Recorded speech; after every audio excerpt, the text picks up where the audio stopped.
মানুষ গায়ে হলুদে যায় সন্ধ্যার দিকে, আর আমরা গায়ে হলুদে গেলাম রাত 12টার দিকে। সো হ্যালো এভরিওয়ান, আসসালামু আলাইকুম, welcome to my new video. This is me ফিয়ারিস নিতাশা।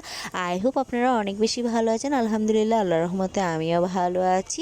তো রাত 12টা বাজে গেলাম গায়ে হলুদে আমার ফুফাতো বোনের শ্বশুরবাড়ি। ফুফাতো বোনের বাসায় আগে কখনো যাওয়া হয়নি, তার মেয়ের বিয়ে উপলক্ষে ফার্স্ট টাইম তার বাসায় আসলাম। তো 12টার দিকে আমরা 11:30টার দিকে যাই। তো যে আমরা প্রথমে ভাত খাওয়ার কথা ছিল, কিন্তু দেখি আপনা আমাদেরকে নাস্তা দিয়েছে। তো আমরা কিছুই খাইনি, শুধু একটা সবাই মিষ্টি খেয়েছি।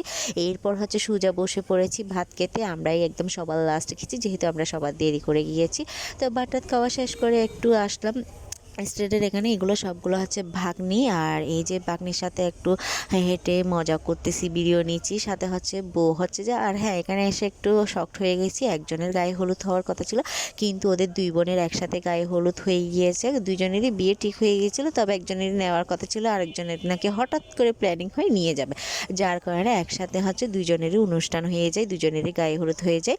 যাই হোক, এই যে তারা দুইজন কিছুক্ষণ আগে একজনের ফটোশ্যুট চলছিল। তো যাই হোক, এখানে চুটোটা বেশি একটু নাচানাচি করতেছিল, তবে বড়টা তেমন একটা নাচে নাই না, একটু লজ্জা পাচ্ছিল আর কি, ও একটু লজ্জা টাইপের।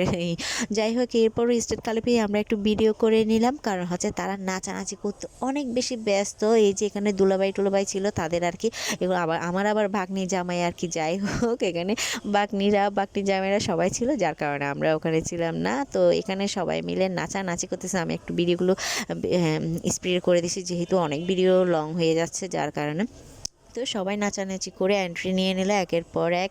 তারপর এই যে আমরা মেয়ে দেখেন সুন্দর করে চুড়ি পরেছি, সেটারও একটা ভিডিও নিয়ে নিলাম। আর আমার মেয়ে কিন্তু স্টেটে একটুখানি নেচেছিল, তবে এবার কিন্তু একদমই নাচে নেই। তো এখানে একটু সে ডং করে ভিডিও করে বাসায় চলে গিয়েছিল। তো এখন একের পর এক সবাই উঠছিল, এরপর আমরাও উঠেছি। এখানে আম্মু খাওয়াই দিচ্ছিল ওদেরকে।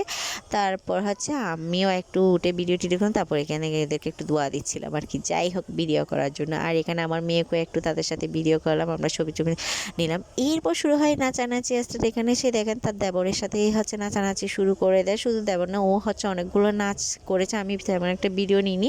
আর এই যে 3টা ভাগ্নি, এখানে ওদের নাচটা অনেক সুন্দর হয়েছিল। আমার ভাগ্নি একটা হলুদ কালার কাপড়, সে কিন্তু ভালো নাচতে জানে, তবে সবগুলো ভিডিও এখানে দিতে পারি না, অনেক লম্বা হয়ে যাচ্ছে ভিডিওগুলো।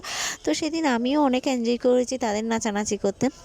এখানে ছেলেরাও অনেক মজা করে নাচানাচি করেছে। আর দেখেন, আমার বাগনি চুটাটাও শাড়ি খুলে এসে আবার আমার আম্মুকে নিয়ে স্ট্রেটে পুরো টেনে তুলে ফেলে। তো এখানে এরা নাচানাচি করতেছে আর কি। তো নিচে এখানে বাগনাটা নাচানাচি করতেছে, তো অনেক দুষ্টু, সেও নাচতে পারে। ও কিন্তু আম্মুকে স্ট্রেট থেকে একদমই নামতে দিনি, অনেক নাচানাচি করেছে, আম্মুকে নিয়ে কোনো মতে নামতে দিচ্ছে না। যাই হোক, আমার মেয়ে কিন্তু আবার এখানে ছিল না, ওকে পরবর্তীতে ও বাসার মধ্যে খেলতেছিল। আর এদিকে দেখেন আমিও তাদের সাথে সাথে একটু নাচতেছি আর কি। তো এই যে নেহা বুড়িও চলে আসছো। যাই হোক, আজকের ভিডিওটা ওদের নাচানাচি দিয়ে শেষ করবো। সবাই ভালো থাকবেন, সুস্থ থাকবেন, আল্লাহ হাফেজ।